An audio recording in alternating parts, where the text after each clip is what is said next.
Welcome to the Future Belongs to Creators podcast. I am Haley, and this week, Charlie and I are joined by one of our favorite creators at ConvertKit. Mm-hmm. Can I say that?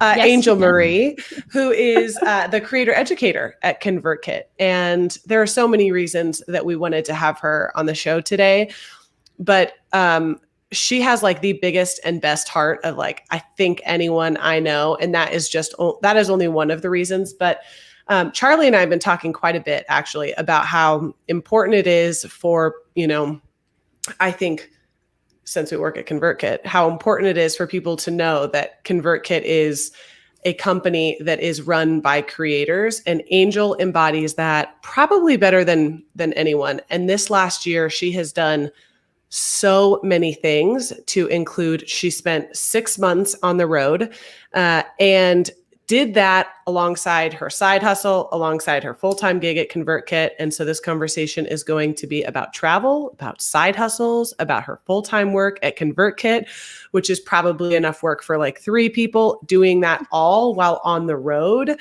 And I'm just really excited to share with her. I'm sure many of you guys already know her face if you're watching live, if you're listening, but she's probably the biggest outside of Nathan. I'd say she's, you're the biggest public figure of ConvertKit. And maybe Charlie, maybe Barrett, I don't know, but you're up there. You're up there. So welcome, Angel.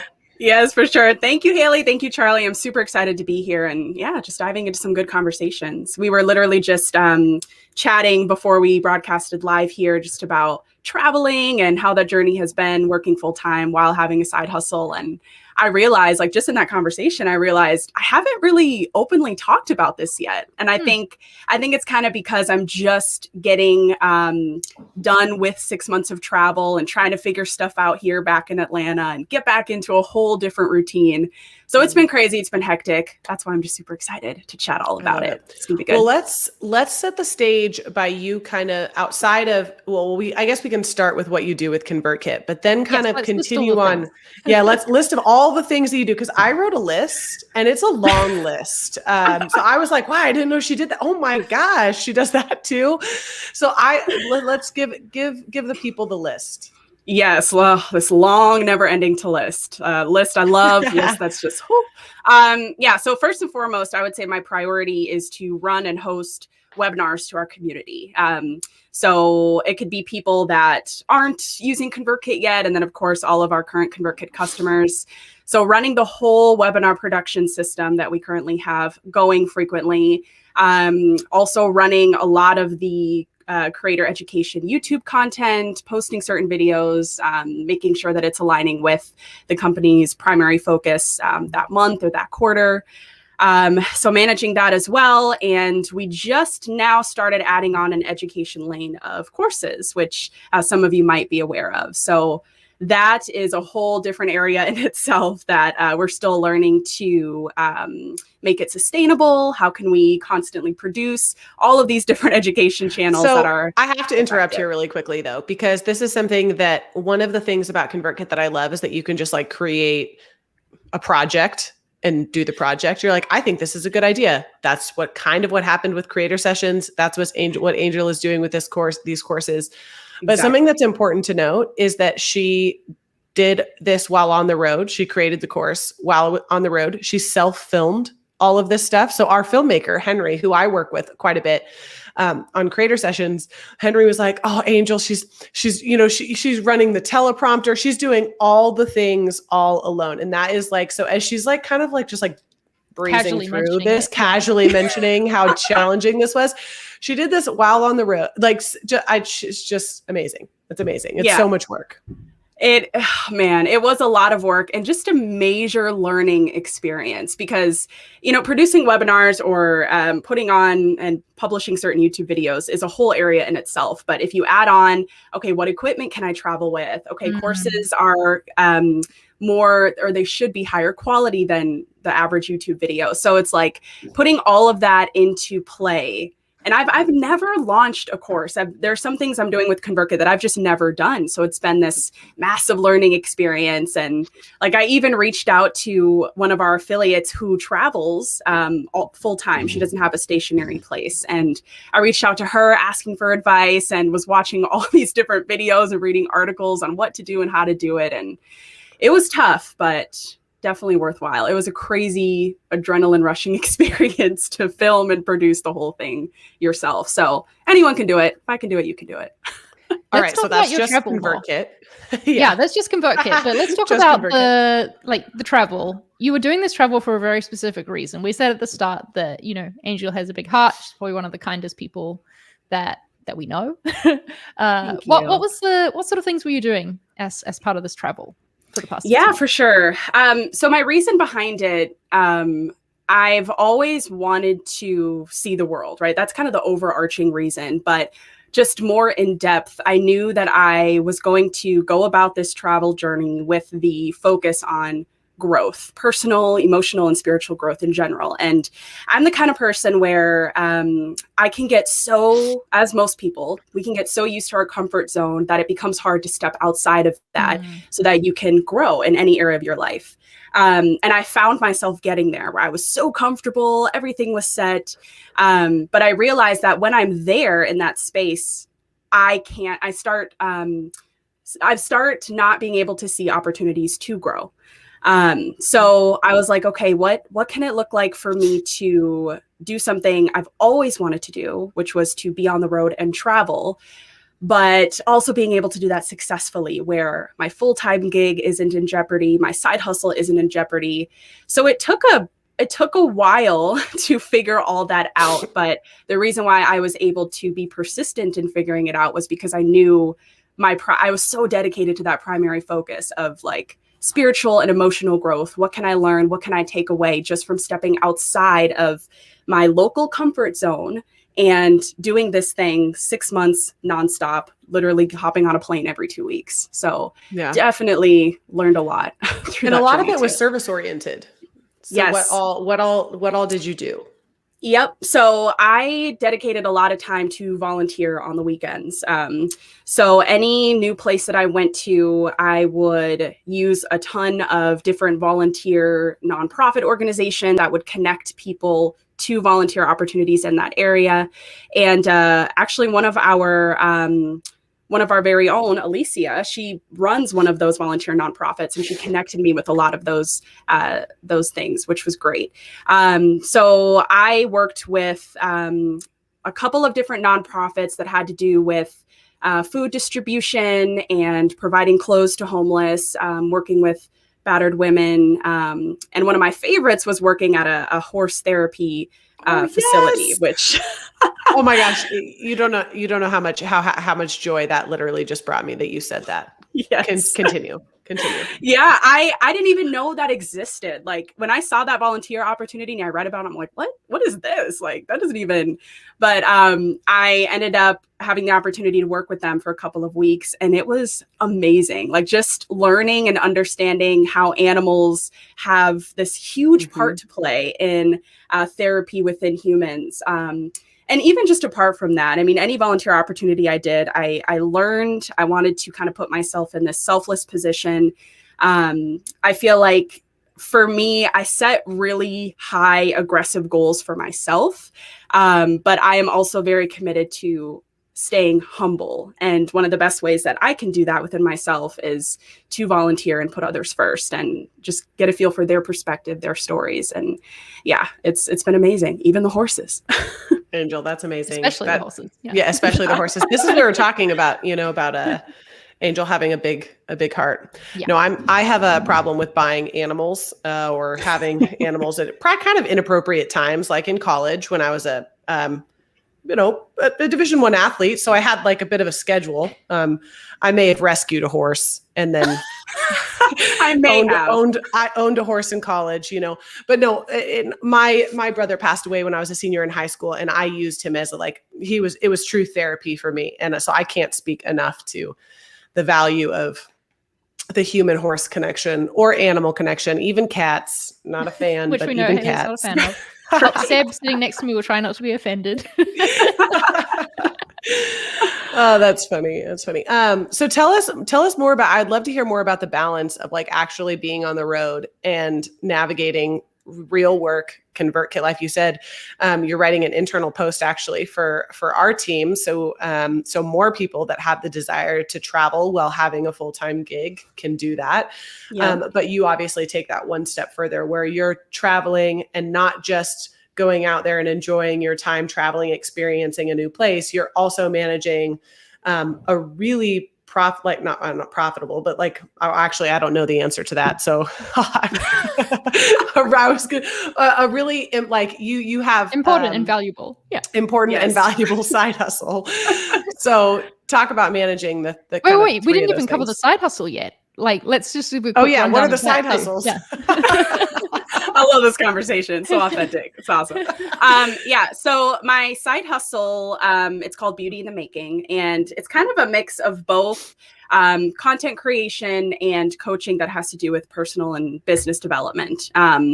So I take a lot of what I know on the online business front, kind of combine this with a faith-based personal approach and put it together to help guide people in sharing their voice and reaching their potential. So I run a coaching program on that, and I'm now starting to build my own nonprofit that really just focuses on local outreaches and missionary work. So that's a whole nother thing in itself. So I'm at the beginning stages of that. So yeah, I think that it's so interesting because when I wanted to do this, at first I was like, oh, it's going to be like, I'll just figure out where to go. There we go. And it'll be fine. And I think I had that perception because, I mean, one of the trends that we see is influencer traveling and just go work from anywhere you want. And as beautiful as that may be, that wasn't my case because I still had a full-time job. Like, yes, it was remote, but I still was, had set hours. I still had to deliver specific outcomes, all those kind of things. So I really had to be so intentional and mindful on where I went. Was I going to have a backup for Wi-Fi if the Airbnb I was staying at, if that Wi-Fi crashed? What was the time difference? What were my resources out there? I had to make sure and double check, what was the Wi-Fi speed, and was there like a co-working facility next to it so I could use that as a backup.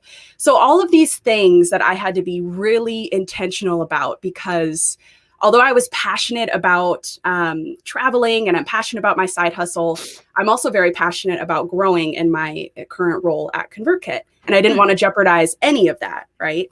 So I really had to be intentional and figure out my path of, okay, what does this look like? And I feel like in a way, I kind of had to be a trailblazer in that sense, because I don't personally know anyone who works a full-time gig and traveled, right? If anything, they have their own business going on and they do that full-time and they get to travel.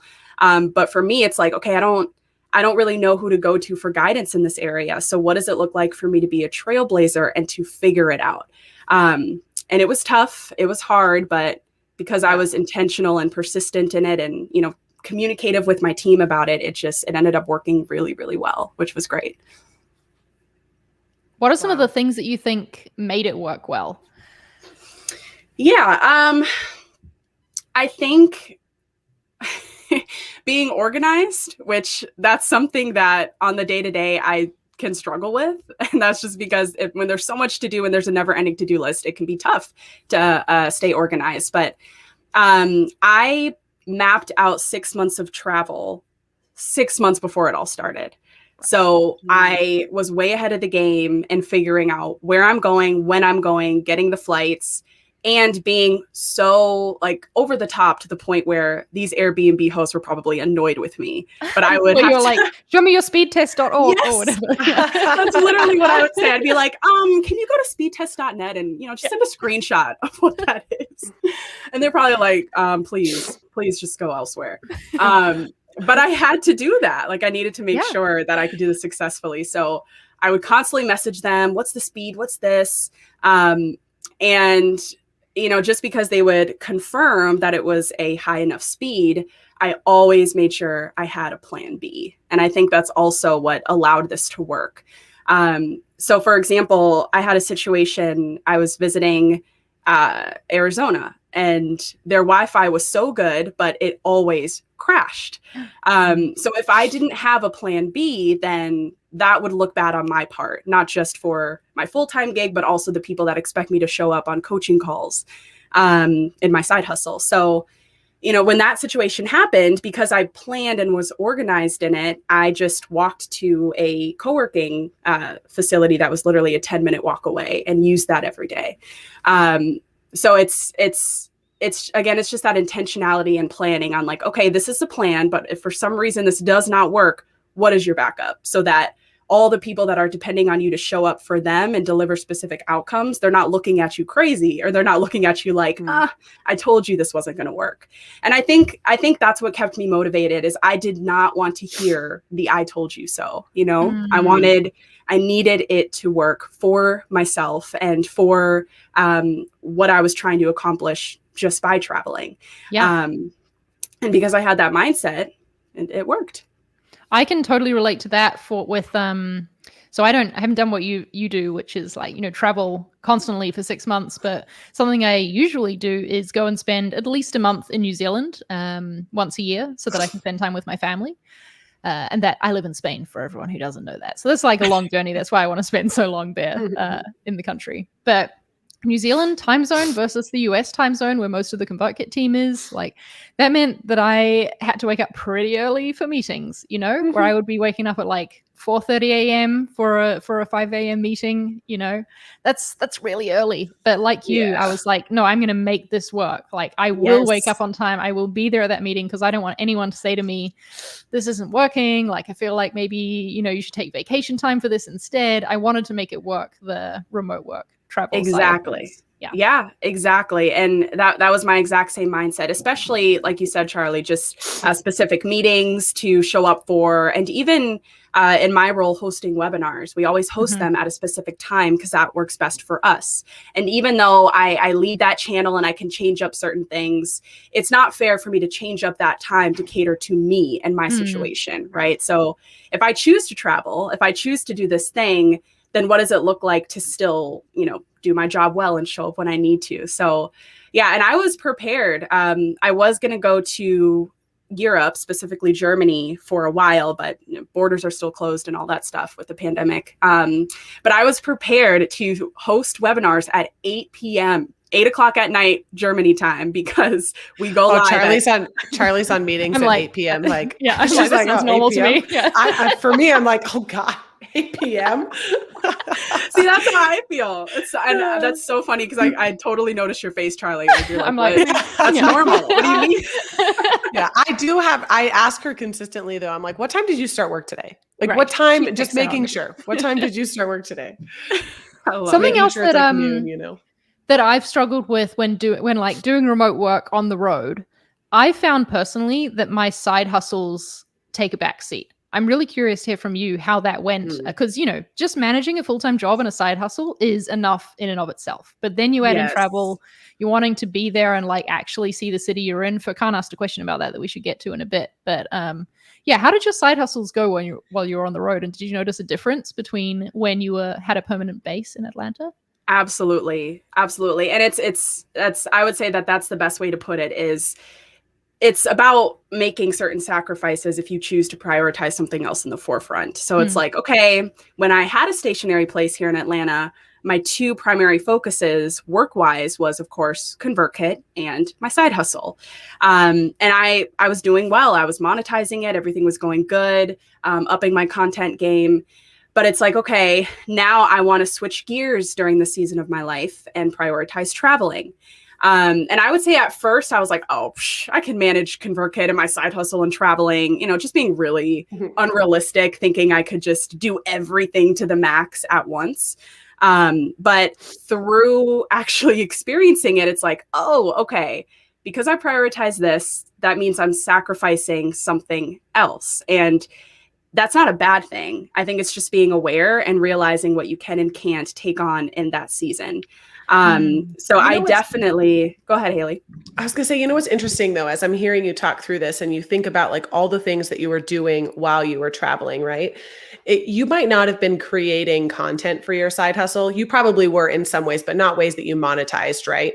But you were really creating experiences and education for yourself that then you could actually turn into something that was more profitable. So much of your business is about, like you said, creating an aligning business and spiritual, and connecting and marrying those two. And you probably learned a really great deal during that 6 months that directly applies to your side hustle. So while you're saying, it kind of took a back seat, maybe some parts of it took a back seat, but it allowed you to excel so much greater in these other areas where you were actually coaching people on that type of stuff. So, yes. Yep. That was exactly it for me. At first, I remember being really frustrated about that.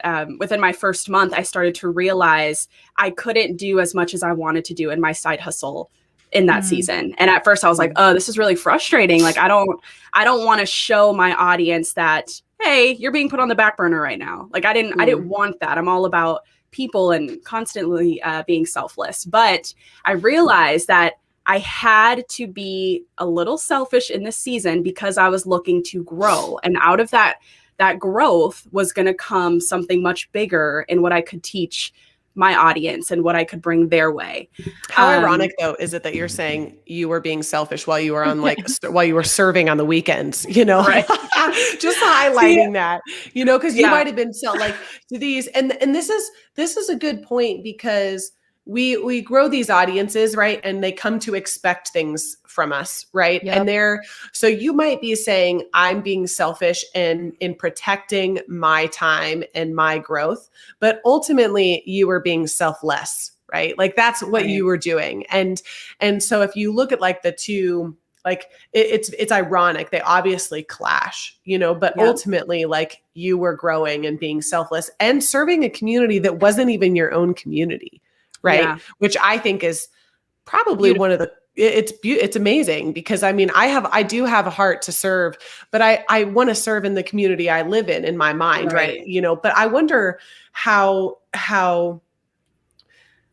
much I would grow and change if I did what you did, where I left and I went to serve a group of people that I didn't know or I didn't understand, Yeah. And yeah, for sure. What a beautiful thing you did there, Angel. Yeah, thank you. It was massive and it was a big decision. And like you said, when you leave for a continuous amount of time, you're not with your community. And when I say community, I'm talking about your local community and what you do, where you participate in, but I wasn't with any of my friends. I wasn't with my boyfriend. I wasn't with family. Like I was just by myself. And I think when you're by yourself and achieving specific goals, you are, without even trying, you naturally grow because moments of solitude make you think and they cause you to realize certain things that have been hidden all along. And that could do with any area of your life. So one of those things that I realized was, at the end of the day, we can be our worst critic. Like I am my worst critic. And I realized that even though I wasn't doing coaching programs while I was traveling, I was still building my side hustle by prioritizing my own growth as a coach and a leader, but also like doing things on the side where people weren't expecting me to show up when I knew that I couldn't. So for example, I went through an entire website rebrand when I was traveling because I was able to do that on my own time and all this stuff. Like I went through that and that was really nice. So still trying to pick and choose. Okay, it's not that I'm saying, oh, side hustle, I'll come back to you a year from now. But instead being like, okay, I will put this off for a while. I'll put this off for a while. But these couple of things in my side hustle, I'll focus on while I'm traveling. So it's kind of that mind game that you have to play with yourself. Yeah. Well, I don't know if it's mind game. It's just being smart about what tasks you're taking on because of the situation you're in. That makes a lot of sense to me. Yeah. When I go to New Zealand, I try and film videos in advance so that my YouTube channel can still have videos being uploaded while I'm away. And maybe I'll spend a bit of time working on, my side stuff while I'm there, but it'll mostly be like replying to comments, planning things, writing things in some downtime. And rather than like the more public facing creating. Yeah, that makes a lot of sense. Should we tackle Fakan's question about the travel and working side of things? I'm really interested in how you handle this, Angel. Because, we've talked about a lot of stuff that you're doing while you're traveling and while you're in a new city. And Fakan wants to know, how do you enjoy the city while traveling and working? Such a great question. And this is definitely something I learned too. So anyone who wants to travel or work full-time simultaneously, I would recommend being in a place for at least 1 month. I didn't know that. Like there were some places I was there for a week and then I'd fly somewhere else. Sometimes 2 weeks and I'd fly somewhere else. But in that moment, I didn't give myself nearly enough time to explore the city and actually enjoy traveling, even though I was working full-time. So I definitely would recommend anywhere you go, whether it be, a state away or a country away, or maybe it's a 30-hour flight, at least do 1 month there. So you give yourself time in the evenings and on the weekends to enjoy it. Now for me, I was being very cautious because this is something I've never done before. I was by myself and I'm a woman on top of it in a community. And you did it during COVID. Yes. And I did it during a pandemic. Exactly. Which that was, oh man, that's something of itself to have to succumb and get used to people's restrictions. But yeah, like it's very, it's just very interesting to be in that position and to realize, okay, I want to enjoy traveling. I still work full time. How am I going to dedicate time to both in the right ways? So because I didn't want to go out at night and explore the city after working all day, I would maybe take like an hour break in the early afternoon just to explore locally, like what I was around.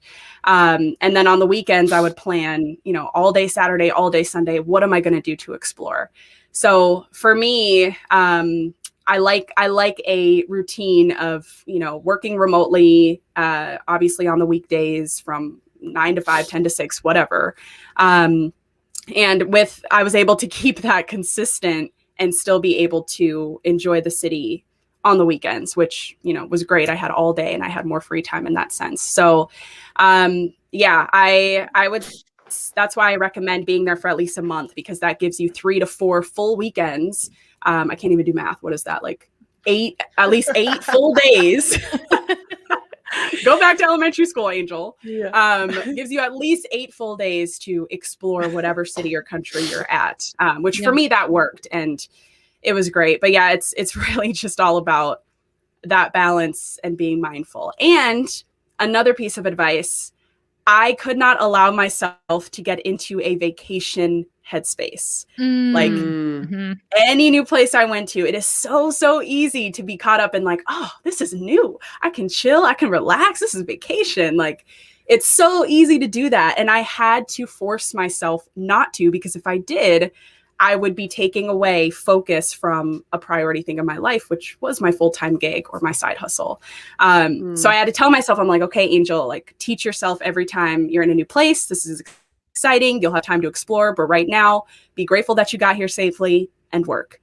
So yeah, I constantly had to teach myself that. And I recommend anyone watching to do that same thing. Yeah, that's a reality, right? And the difference between travel for vacation and remote work travel, is it can be hard to break that mindset. And the 1 month time frame, like when I hear that first, I'm like, wow, that's a long time. But then, yeah, you're right. Like if you really want to experience the city, that's the reality. Is that you're going to be spending a lot of time working, and so you need those weekends. Exactly. When I've traveled, I think the longest, aside from going to New Zealand, which is like seeing family, so it's different, but I spent 2 weeks in Toronto a couple of years ago, and that was fun. But I do know that I didn't experience much of the city, right? I had to be content with just seeing a small portion of it and picking the few things that I wanted to make sure I did, knowing that the city is going to continue existing and I can come back at a later time and see more, and, just being okay with that, rather than having the mindset of trying to fit everything in and exactly on top of work. Yes. I feel like that's such a good point. In that process, when you're taking on a multitude of things, it's like, you really have to learn to give yourself grace and to like, not say negative things about yourself or the certain things that you're deciding to do. So yeah, I had that same situation, Charlie. I was in Arizona. I wanted to do all these things. My flight was literally the next day. And I was like, I'm going to do everything on this one day. And it wasn't really working. And at first I was like, man, like I really wanted to get all of this done. I wanted to explore all these different places. But when you really think about it, like you said, the place will always be there. That place isn't going anywhere. And it's okay to give yourself grace and be like, you know what? I've been able to go here and visit here. And even though I didn't visit this other place, that's okay, because I can always come back. You know what's funny is in my mind, I'm listening to both of you talk about remote travel. And all I'm thinking about is, could I do this with 3 children? I don't think so. I'm like, what I would do if I was alone? Like, what would I do if I could travel alone? And actually, every time I work travel, I always would add an additional day. The last time I was in Atlanta, I love plants, indoor, outdoor plants. I went to the botanical gardens, and it was like, it just brought me, walking around the botanical gardens brought me so much joy. Being alone. But I see these families, that travel, like they obviously do this in our industry, our space, so they're like family bloggers who travel and whatnot. And I'm like, yeah, right. No, I cannot see myself doing that. Like maybe if I do a family trip for a little while, okay, cool. But consistently, like I have so much respect for, there's a couple of creators that I know that are complete minimalists, and they just have their kids in an RV and they just go everywhere. There's no stationary place. And I have so much respect for that, but that is a lifestyle on an entirely different caliber that I don't even know I could do. So I feel you on that. Yeah. I have a friend right now who's in Boston. She drove from Boise, where we live, in a van, and she's currently in Boston, and she's got, 3 young kids, and hats off to you, friend. Hats off to you, because driving 2 hours to our family's cabin, like up north, I'm just like, nope. Yeah, That's the extent of your work travel. Yeah. This is true. But I am incredibly blessed. It's like a resort, so we obviously get to go and I can remote work. But that, I will tell you what, Angel, as I was listening to you talk, I was like, every time we go to the cabin, my husband and I, the constant conversation is, I was like, we always go during the work week, and you're out on the boat doing fun things. And I'm like stuck in the cabin working. And it took me actually, like, it was a pretty good adjustment, trying to like realize I'm not on vacation. I'm working, I need to I can sit outside on the patio and work, but I'm still working and have to make sure that I, whatever. That's just the season of life I'm in right now, friends. Eventually, maybe someday, you can go on the weekend. And, okay, yeah. What about now, Angel? So you're back in Atlanta now, and this first 6 months of always traveling is over. What are you going to do going forward? Yeah.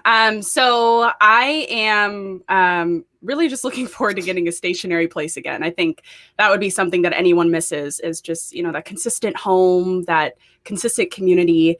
And I'm looking forward to getting back into that for sure. And really prioritizing my side hustle, especially the coaching programs and things that I haven't been able to build out or create since traveling. So really going to focus in on that.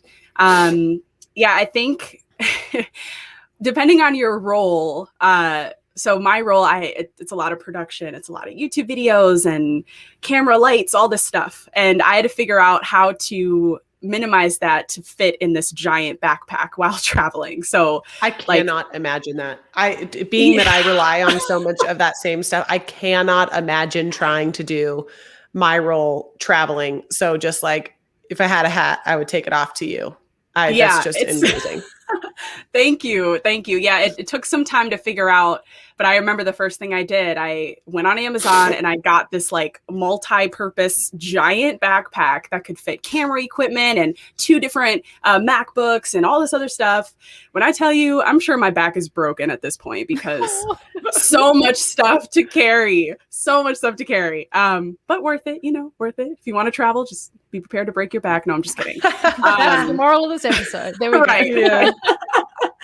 No, just so much stuff. I think I'm just really excited to have that set up again and to level up professionally. Right now, I feel like all I know is travel equipment. What does it look like to level up in my quality and audio, in everything that I want to produce or put on, whether it be with ConvertKit or my side hustle. So I'm just excited to learn and develop in that area, and just to kind of bring back the focus on my side hustle while continuing to grow professionally. So I don't think I will, and who knows, because you never know, but I don't think that I will do continuous amounts of travel again. So right now, or just recently, it was 6 full months on the go nonstop. Now I'm going to get a stationary place, focus on those things, and probably just travel every other month to different places, just to kind of bring back that balance I'm so used to after, being on that awesome journey. Yeah, that sounds like a good mix of you being able to have that home base and work on the things that are important to you, but also get this other need, which is the travel and exploring places. Yes, exactly.